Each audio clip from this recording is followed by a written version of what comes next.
now! What is up, everybody? My name is Mike Brown, aka Review King MB, and we are back with Smallville Rewind. This episode is titled Insurgence, and man, oh man, did I have fun with this episode. They call this the Die Hard of Smallville episodes, and it's very easy and quick to see why. So at the very beginning, we see that Lex is very upset. He's very pissed off at one of his business guys because he finds out that Lionel has bought out this project that Lex had been planning on buying.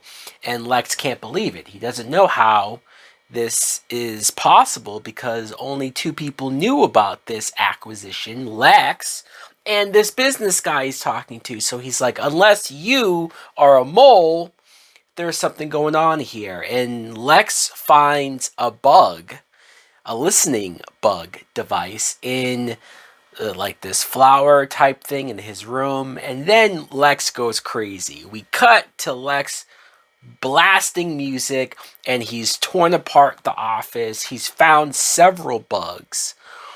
And so he's going crazy now. I thought this was great. And Clark arrives. And Clark's like looking around like, what the fuck? And Clark says to Lex, what's going on here? And Lex is like, shh.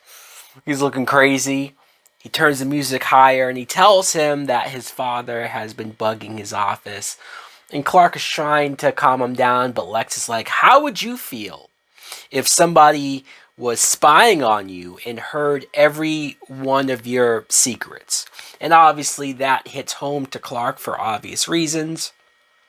And so Clark looks around with his x-ray vision, finds more bugs in the stereo that Lex is using, tells Lex about it. It's always funny when Clark uses x-ray vision but then has to tell somebody, hey, did you check over there? Which is like, well, how the fuck did you know that? He doesn't have a pre-planned excuse for how he would know. He just on instinct says it to help him. Also, I have to mention this. When Lex was explaining to Clark everything about the bugs and what his father was doing, he mentions that he's going to bring in a team of experts to sort of look into all of these devices. And like a few days ago, I was on Twitter and somebody put together a compilation of all of the times Lex says he's going to bring in a team of experts. Whether it's hospital related, he's going to bring in a specialist or an expert from Metropolis to come in. Like, it's so many times. It's quite hilarious. And so when he said it here, I went like, aha, there it is. And so you cut to Jonathan Kent is planning his anniversary with his wife, Martha. He has this whole thing. I think it's like a picnic situation, all of her favorite foods. And then, of course, Martha comes down the stairs. She's all dressed up for work. And they're kind of like, what? Jonathan and Clark are like, huh? And she says, oh, this would be great. I obviously would love to do this anniversary thing with you. But Lionel just called, and he's my boss, and he needs me in Metropolis for this business acquisition that we just talked about. And Jonathan, understandably, is pissed. But when I say understandably, I still feel bad for Martha. This is a situation where I get it from Jonathan's point of view, but also I like the way Martha doesn't blow up in a way to try to make Jonathan feel like an asshole for being upset. She obviously understands why he's upset. She tries to explain it to him more so of like, hey, I'm only doing this job because we need the money, for the money. This isn't about what I want or what I would rather be doing. She's just like, this is what we have to do here. And she's like, I'm also good at this job, so give her a break, and it's a tough situation. Even Clark is just trying to figure out like how he can help, what to do. In fact, Clark goes to Lex and tells him like, hey, is there any way that you can help me arrange this thing where my father can go to Metropolis because my mom is there with Lionel, and maybe surprise her with an anniversary dinner out in the city. And Lex hears this and he goes, fuck. Because earlier, Lex had made a phone call, and he uses this cool distorted voice device connected to his phone. So obviously he's done this more than once. And he hires this team of people to go to his father's building. And the plan is for them to just bug Lionel's office. Obviously, Lex wants to get his father back, and that, of course, makes sense. But the team of men have their own plan to rob Lionel. They know about a safe that's there, and so they want to actually do that. The main guy didn't know about it, so of course they kill him because fuck it, why not? And Lex kind of freaks out because he didn't know that Martha was going to be there. He didn't know anybody was going to be there. It was a Sunday. And so Lex is now trying to call them off. But it's so bad because I like the fact that, like, yes, Lex at his core, in his heart, is a good guy. He means well. He's not an asshole. But he has these dark and mischievous tendencies instilled upon him from his father, from being a Luthor, that he occasionally or periodically uses these dark urges or these dark qualities about himself to do bad things, but he's doing it because he thinks it's right. Of course, it makes sense to, like, fuck you, Dad, fuck you, Lionel, I'm going to get you back. But when he finds out that Martha or anyone innocent might be harmed or might be in danger, you see that he's trying to do it. The problem is that it looks super sketchy when he has to make phone calls behind everyone's back to deal with it now, to call them off. He's the one who kind of got this in motion when the team takes Lionel and Martha hostage, and it becomes a whole Die Hard hostage situation. That's why it's called Die Hard, because you have these robbers holding the biggest, most wealthiest, probably corporate building hostage. And it becomes a whole thing. The news team's outside, the cops are outside. And before we even get there, though, so Lionel tries to promote Martha with the job. He's even, like, giving her jewelry, and it's kind of like, okay, I get that you want to promote her, but, like, what's with the material stuff? Why are you treating this like it's a relationship, Lionel? And there's a part of me that wonders, because Martha originally is like, hey, I'm really good at this job. Look at how well he pays me. Look at how well, like, now she's being promoted. It's no wonder why she's feeling good about her own abilities, capabilities. She is intelligent. She is able to sort of maneuver in this business world. But this scene might be the first scene that made me think, is Lionel just employing her because he knows it's creating a wedge between her and Jonathan? Maybe Lionel has overheard a phone call, or somehow Martha, previous to this, because she did talk about how the job is straining the relationship, but maybe previously, like, maybe Lionel knows what he's doing, and that's very in character to Lionel. It's one of those deals when, just when you think that maybe Lionel's not all that bad, stuff gets revealed to where you go like, oh no, Lionel is a piece of shit. And here is the X, Y, and Z reasons why.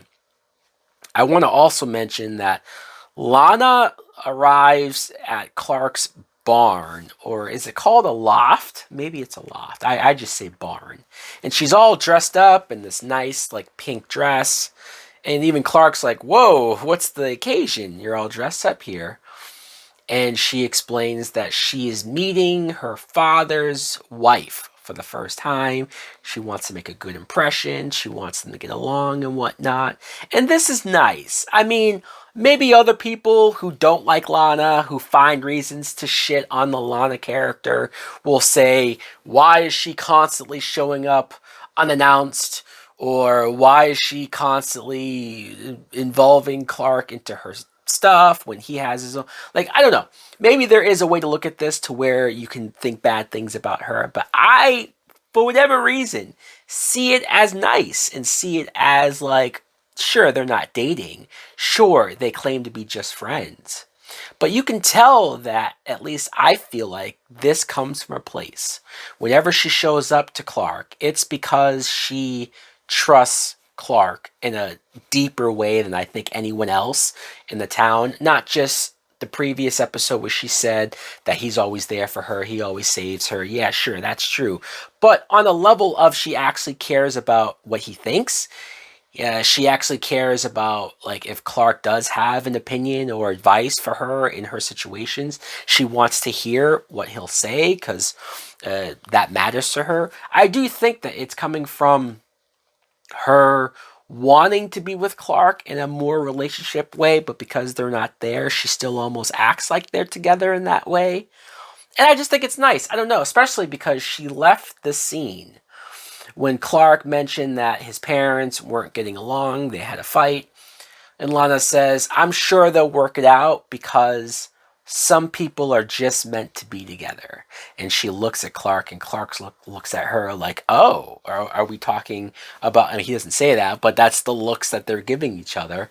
And to me, I'm like, just fucking kiss her already. Like, how many times does she have to give you the hints, give you the signs here?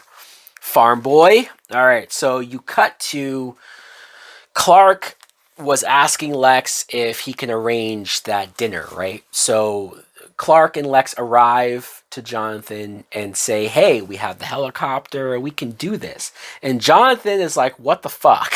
I told you, Clark, to stay out of it. I definitely don't want anything from Lex. I don't want to have to owe them anything. I don't want them meddling into my personal business.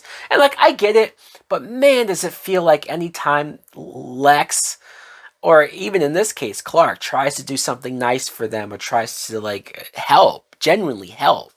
Jonathan is just, he's so stubborn and he's so one-track mind that like he's not even opening himself up to the idea that like maybe this would be a nice thing. Maybe Martha would like this. Maybe this would end the bullshit that's been going on. But he's too prideful and he's too stick up his own ass that it becomes a whole thing. Then they see on the news that the building, the Lionel building, is being held up for hostage robbery situation. And Jonathan at first is like, okay, I'm going to drive there and we're going to like figure this out, right? And Clark says, well, we could get there quicker if you talk to Lex. And the scene of Jonathan having to talk to Lex, and you could tell it's eating him up. He's hesitating. He's trying to get the words out of like, I need the help. I need the helicopter, please. He's like trying to get it out. And Lex, there's a quick moment where Lex sees what he's trying to do, trying to ask. And he hesitates for a second to almost enjoy the fact that Jonathan is finally having to like destroy his pride to do this. But he doesn't force him to finish the question. Lex does say, yes, you can use my helicopter. And they go to Metropolis.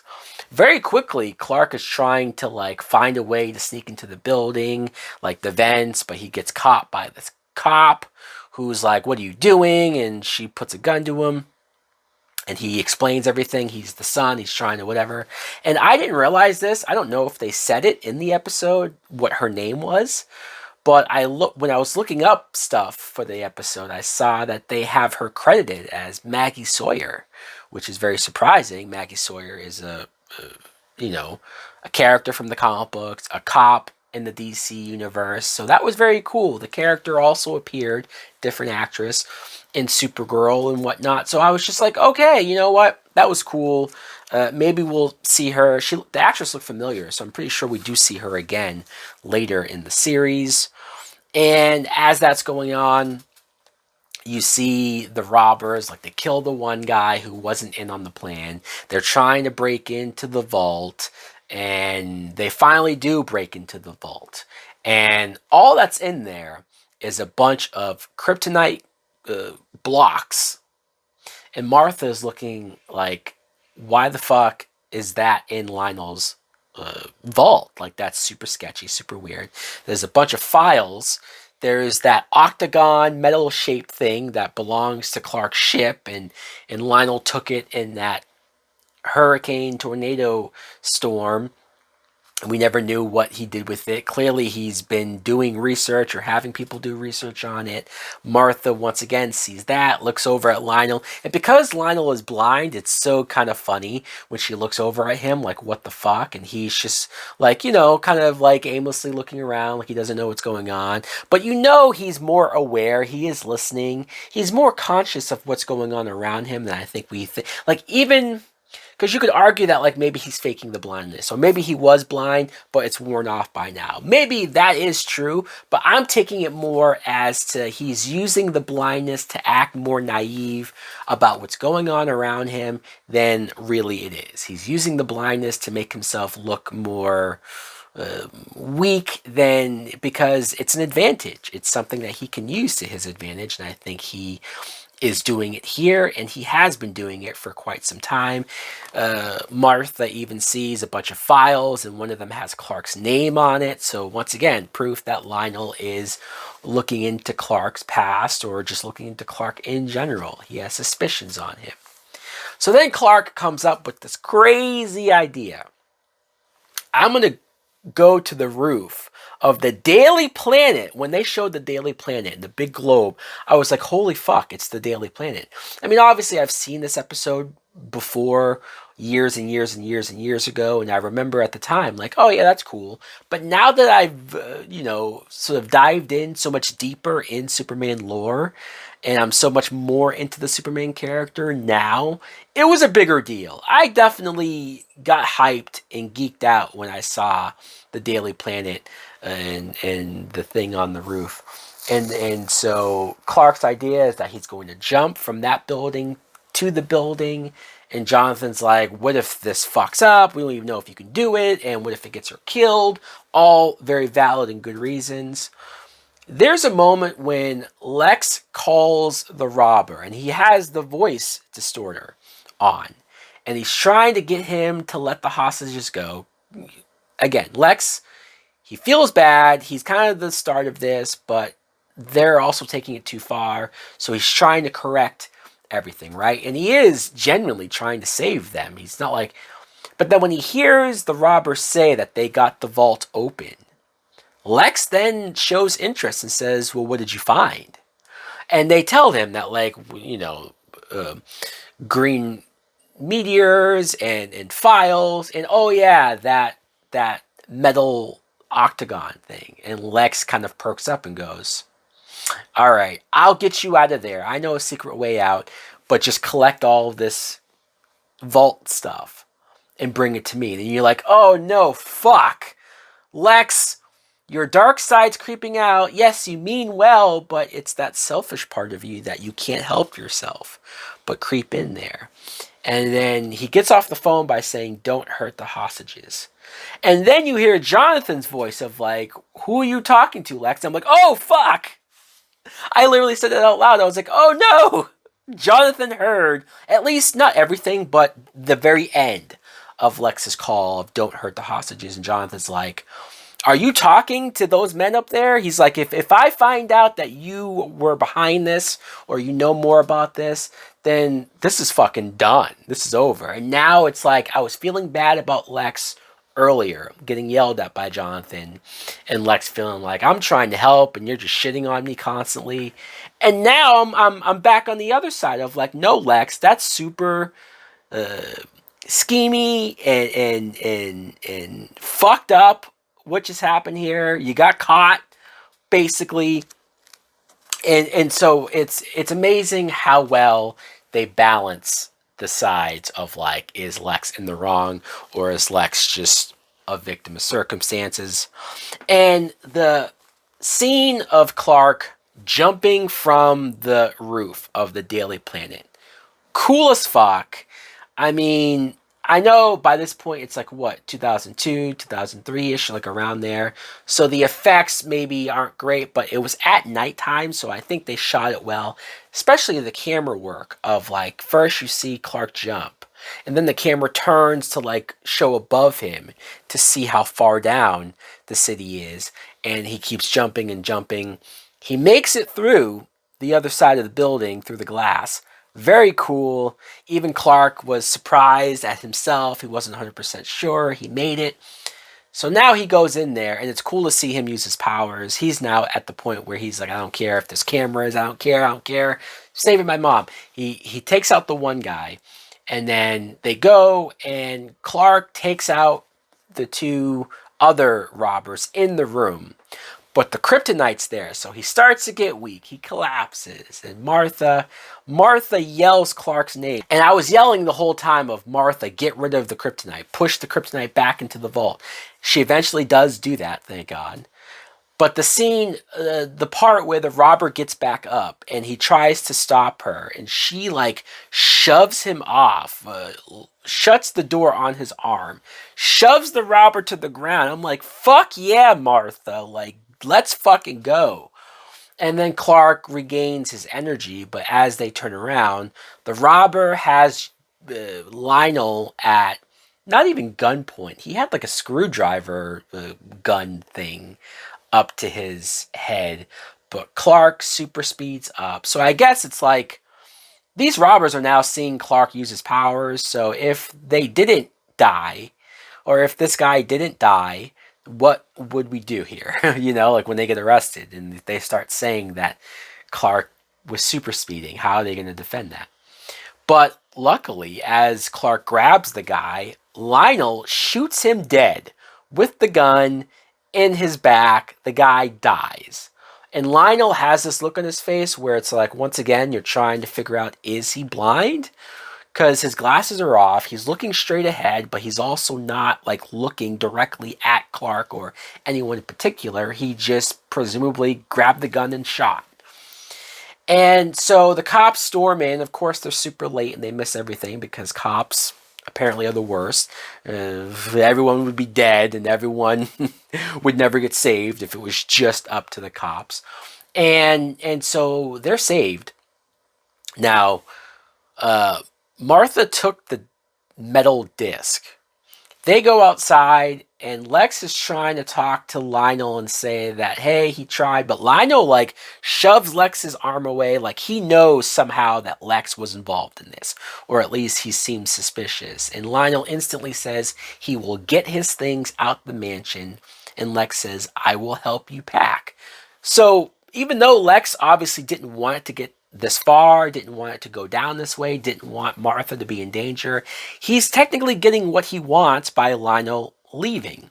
So I'm very curious to see what happens and where that goes from there. Cut to Martha telling Clark and Jonathan that she's going to quit, she's going to resign, because wow, Lionel maybe was using her to get close to Clark. She just found out that he was investigating Clark. How could she do this? How, and she starts to even feel bad that she was putting so much time into this job. And surprisingly, Jonathan is the one who says, should you leave? Because we wouldn't have found out that Lionel had this much on Clark if you weren't around him, if you weren't there. So Jonathan's idea is to now let's play mind games with the Luthors or Lionel. Let's try to stay on top of this. And you stay there and sort of keep tabs on how much Lionel knows. What else does Lionel have? So that was actually very interesting. It was interesting to see that Jonathan's the one who came up with this plan. Martha was all in on it. And then we get another scene of Martha with the metal octagon disc, and she even like hides it from Jonathan, hides it into this pot of flour and keeps it away. She's the only one that knows about it, and I don't think she's doing it in a way to like keep it a secret from Clark and Jonathan. I think she just wants to play it super safe. Last time it got out of their hands, and so she's playing it super safe of like, if only I know where it is, less of a chance for it to get out of the house or get out of our grasp. I get it. I like it. It's proactive. It's cool. Martha, super badass. There you go. I should mention, there was a scene where Lana meets her father's wife. They're at the Talon. And as the father's getting coffee, the wife talks to Lana and says, I don't want you getting close to Henry. And it's like, oh no, here we go. Forced drama for the sake of it. And it is still forced drama, but it's a little more interesting because the wife says, no, it's not because I don't like you. You're super cool. You have your stuff together, your whatever. It's because Henry's kind of a piece of shit, you know, like he sent our kids to boarding school. He doesn't call them, he doesn't talk to them, he doesn't have time for them. He gets disinterested or distracted or loses interest in things easily. She also seems like she's speaking from experience of like he's not emotionally there for her or the kids. So she doesn't want Lana to get her hopes up and then be crushed when he loses interest in her.